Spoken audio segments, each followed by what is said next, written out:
কুমায়ুনের অন্যতম বাণিজ্য নগরী নৈনিতাল থেকে মাত্র 65 কিলোমিটার দূরে স্বামীজির অত্যন্ত প্রিয় জায়গা অপরূপ সুন্দর পাহাড়ি শহর আলমোড়া। সমুদ্রপৃষ্ঠ থেকে যার উচ্চতা 5500 ফিট। সন্ন্যাস গ্রহণের পর স্বামীজি তার কয়েকজন গুরুভাই স্বামী অখণ্ডানন্দ, স্বামী শারদানন্দ, স্বামী শিবানন্দ, স্বামী তুরীয়ানন্দ, স্বামী অদ্ভুতানন্দ ইত্যাদিদের সাথে 1890 থেকে 1898 পর্যন্ত মোট 3 বার আলমোড়ায় আসেন।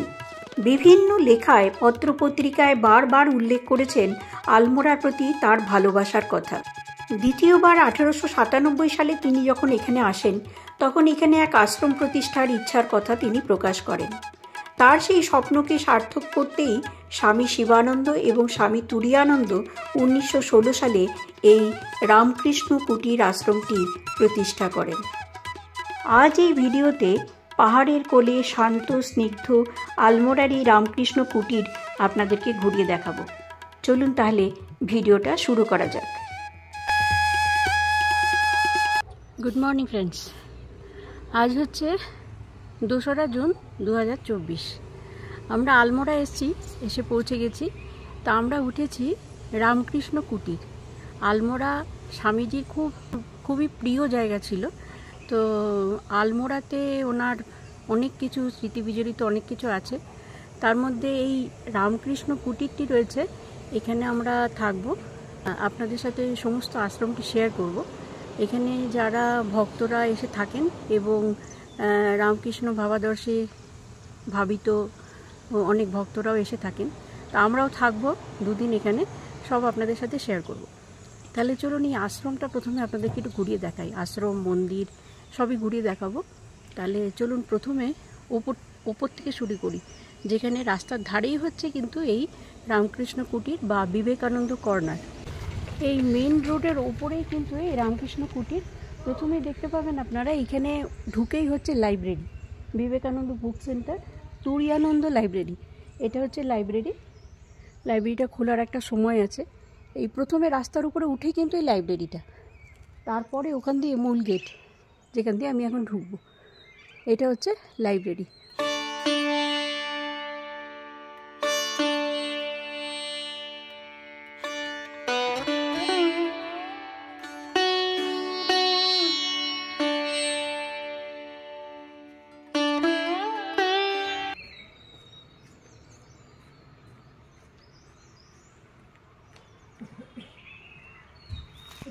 এবার চলুন এই পাশ দিয়ে মূল গেট ঢোকার। অনেক আগে এই জায়গাকে ব্রাইটেন কর্নারও বলা হতো, এখন বলা হয় বিবেকানন্দ কর্নার। আলমোড়া ঘুরতে আসলে প্রথম দ্রষ্টব্য কিন্তু এটাই হবে, এই বিবেকানন্দ কর্নার। চলুন তাহলে এবার ভিতরে যাওয়া যাক।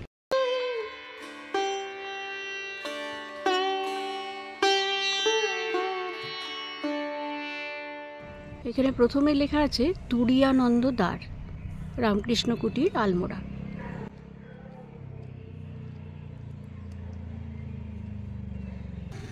চলুন এবার এই সিঁড়ি দিয়ে নিচে যাওয়া যাক।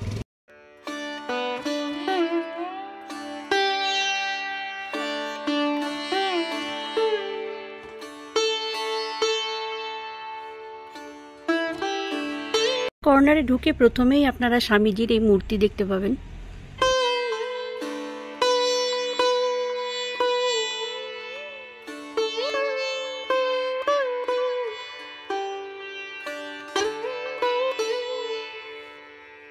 এবার এখানকার প্রাকৃতিক দৃশ্যটা একটু দেখাই। এই আশ্রমের চারপাশটা একবার দেখুন, অপরূপ সৌন্দর্য চারিদিকে।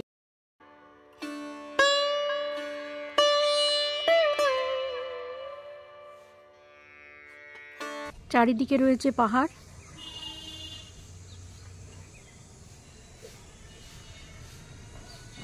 এই চূড়াটাকে বলা হয় টাইগার হিল। আর নিচে আলমোড়া শহরকে রাত্রেবেলা একদম খুব সুন্দর আলোর মালার মতন দেখায়।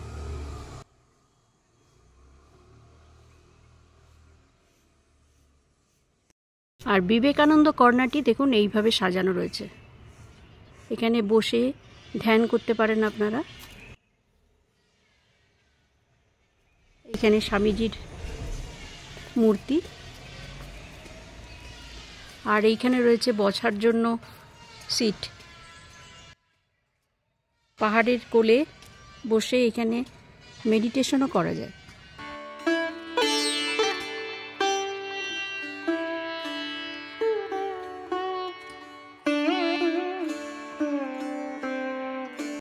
এইবারে চলুন আশ্রমের ভেতরটা একটু দেখাবো আপনাদের।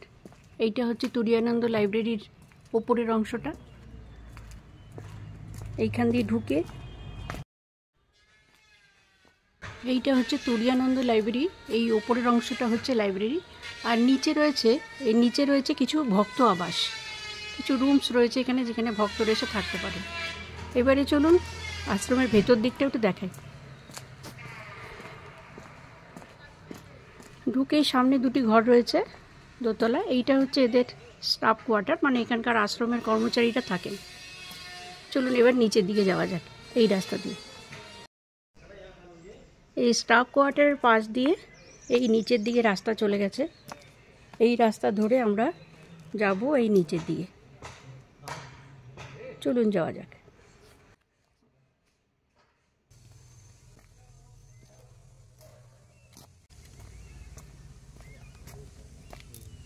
এইখান দিয়ে নেমে আশ্রমের রাস্তা, মূল মন্দিরের রাস্তা।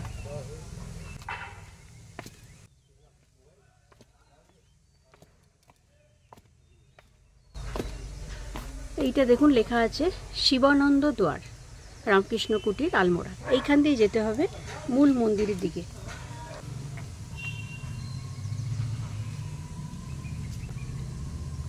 চলুন এই সিঁড়ি দিয়ে নিচে নামা যায়।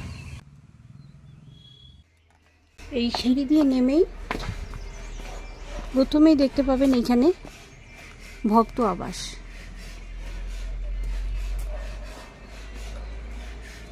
এটা লেখা আছে স্বামী শিবানন্দ কুটির। এই হলো দরজা। এই ভক্ত আবাসেই কিন্তু আমরা আছি, আমাদের একটা রুম এখানেই দেওয়া হয়েছে। এই হচ্ছে সেই ভক্ত আবাস। এখানে মোটামুটি 7খানা রুম রয়েছে, যার মধ্যে একটিতে আমরা আছি।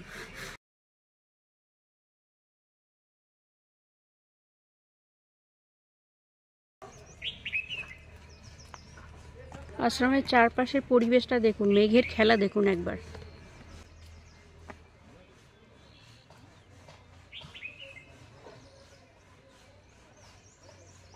চলুন এই সিঁড়ি দিয়ে নেমে ওই নিচের দিকে যাব।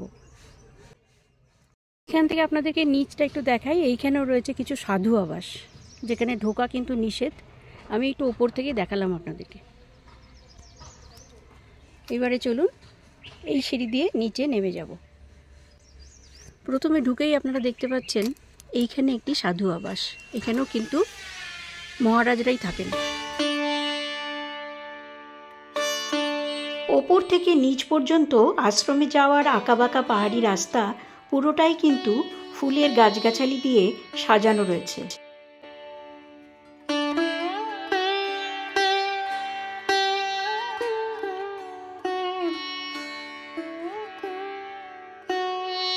এখানে লেখা হয়েছে শ্রীমৎ ব্রহ্মানন্দ কুটির। এটাই মহারাজরা থাকেন।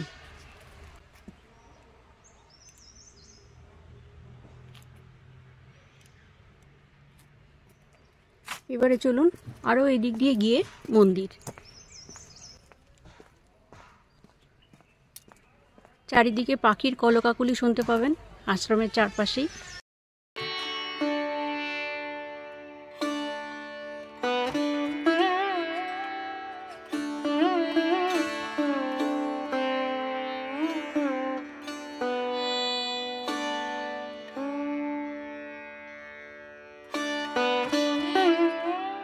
এই হলো মন্দির। চলুন মন্দিরের ভেতরটা আপনাদেরকে দেখাবো।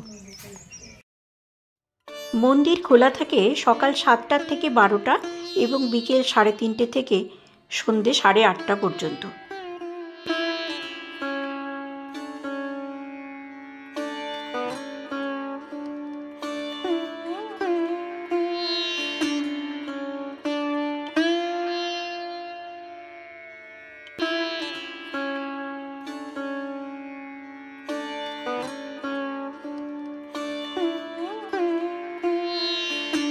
মন্দিরের ভেতরে রয়েছে শ্রী শ্রী ঠাকুর রামকৃষ্ণদেব, মা শারদা, স্বামী বিবেকানন্দ এবং কিছু গুরু ভাইয়ের ছবি।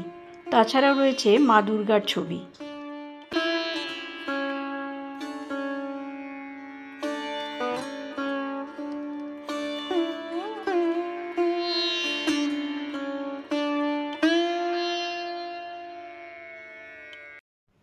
মন্দিরের পাশেই রয়েছে মন্দিরের অফিস বা কার্যালয় এবং অফিসের পাশেই রয়েছে এখানকার নতুন প্রসাদ কক্ষ বা ডাইনিং হল, যেটি আপনাদেরকে আমি পরে দেখাবো। এইখানে উপরে হচ্ছে ডাইনিং।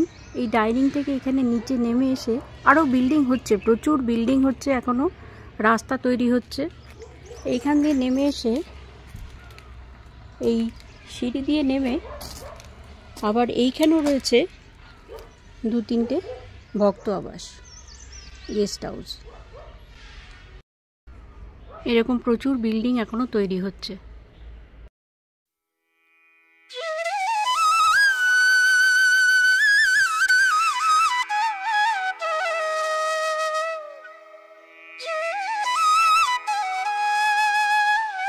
আমরা এখন দাঁড়িয়ে আসছি রামকৃষ্ণ কুটিরের এই বাইরে যে লনটা আছে এটাতে। এই লন থেকে সানসেট নাকি খুব সুন্দর দেখা যায়, আমরা দেখতে পাচ্ছি। আমি ক্যামেরাটা ঘুরিয়ে আপনাদেরকে দেখাবো। এই যে লনটায় আমরা দাঁড়িয়ে আছি, এইদিকে স্বামীজির মূর্তি আর এইদিকে সানসেটটা হবে। তা আমি আপনাদেরকে ঘুরিয়ে দেখাচ্ছি। দেখুন, দারুণ লাগে এখান থেকে সানসেট।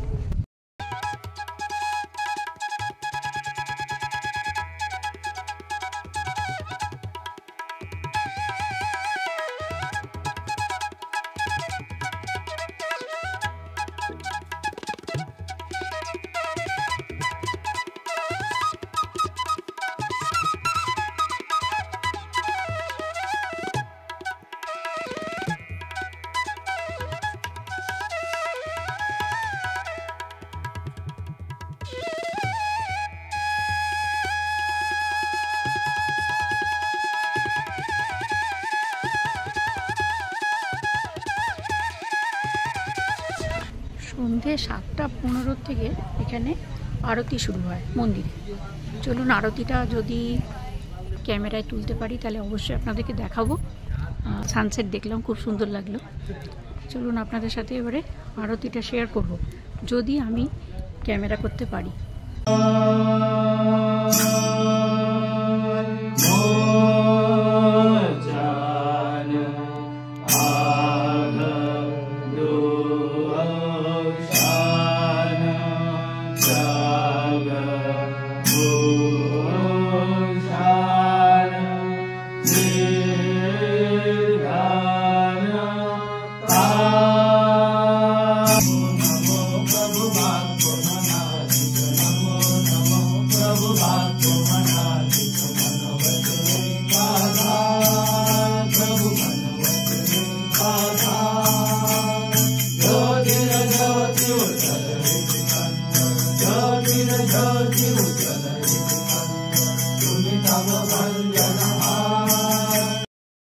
চলুন এবার আশ্রমের প্রসাদ ঘরটাও একটু আপনাদেরকে দেখাই।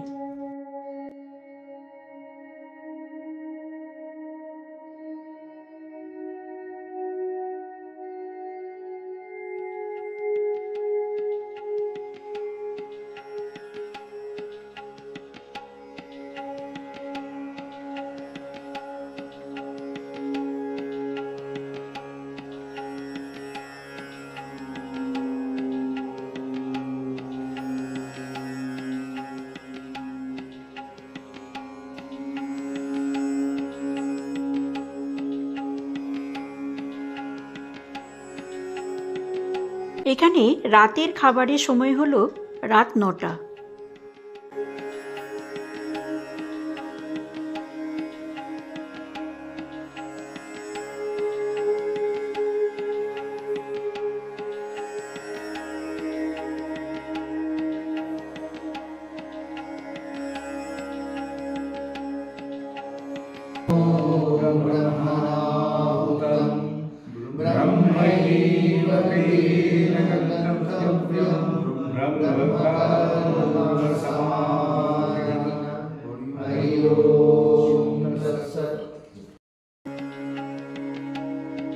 রাতের খাবারে ছিল ভাত, রুটি, তার সাথে ঘি, 2 রকমের তরকারি, ডাল। তাছাড়া ছিল পাঁপড় এবং আচার। রাতের খাবারের পরে অফিস ঘরের ভেতরে এখানে রামকৃষ্ণ কথামৃত থেকে পাঠ হয়। माँ ने उसे एक बार श्री ठाकुर को दिखाया और उसके बाद एक बड़ी थाली में बहुत सा मुरमुरा तथा उसके चारों ओर जलेबियां सजाकर भक्तों के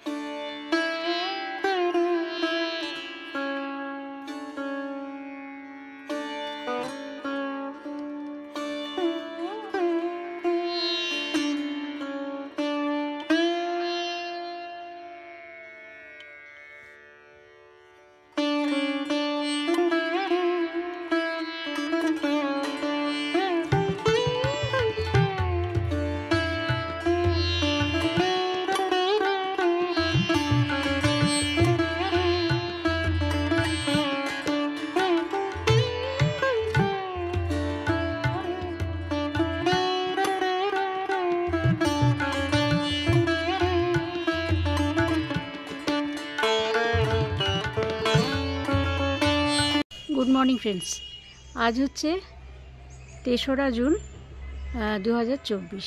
এখন বাজে সকাল 7টা। আমরা রয়েছি রামকৃষ্ণ কুটিরে আলমোড়াতে। তো ঠিক সকাল 7টা এখানে ব্রেকফাস্টের ঘন্টা পড়ে গেছে। চলুন এবার ব্রেকফাস্ট আপনাদেরকে দেখাবো। এখানে হচ্ছে সকাল 7টায় ব্রেকফাস্ট, আর ঠিক 12টার মধ্যে হচ্ছে এদের দুপুরের ভোগ প্রসাদ। তো দুপুরের ভোগ প্রসাদটা আপনাদেরকে দেখাবো। চলুন এখন ব্রেকফাস্টটা দেখি। সেদিন সকালের জলখাবারে ছিল সাবুর পোলাও এবং চা।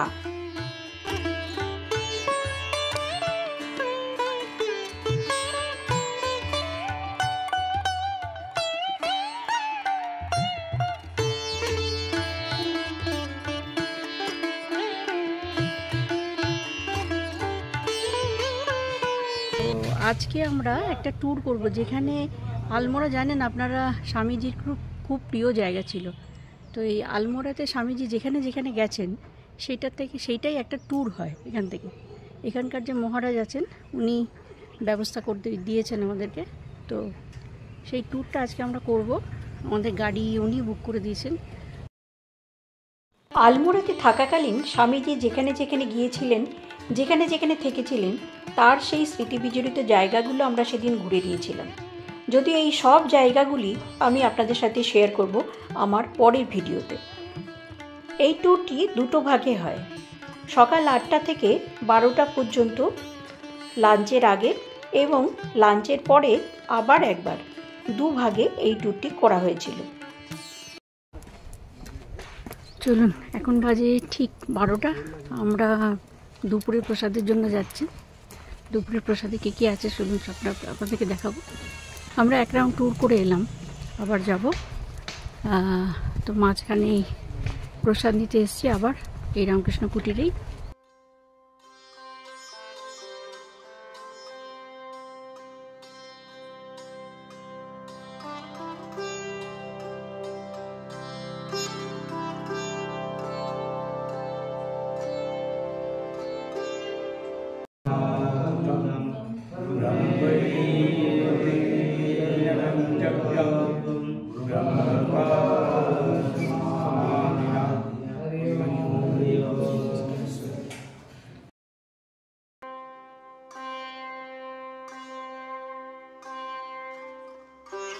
পরের দিন দুপুরের খাবারে ছিল ভাত, তার সাথে ঘি, উচ্ছে সেদ্ধ, আলু সেদ্ধ, গাজর সেদ্ধ, বিন সেদ্ধ, কুমড়ো সেদ্ধ এবং ডাল সেদ্ধ, এবং সবশেষে ছিল দই।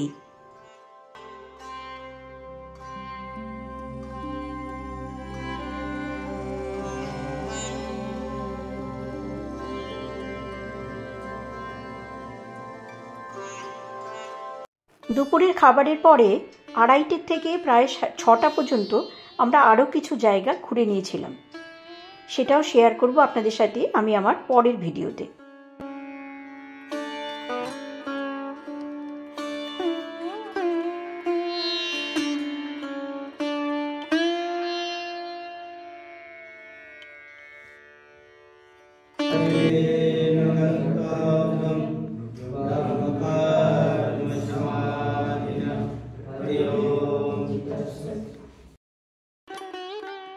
সেদিন রাতের খাবারে ছিল ভাত, রুটি, 2 রকমের সবজি, ঘি, ডাল এবং সবশেষে ছিল 1 গ্লাস দুধ।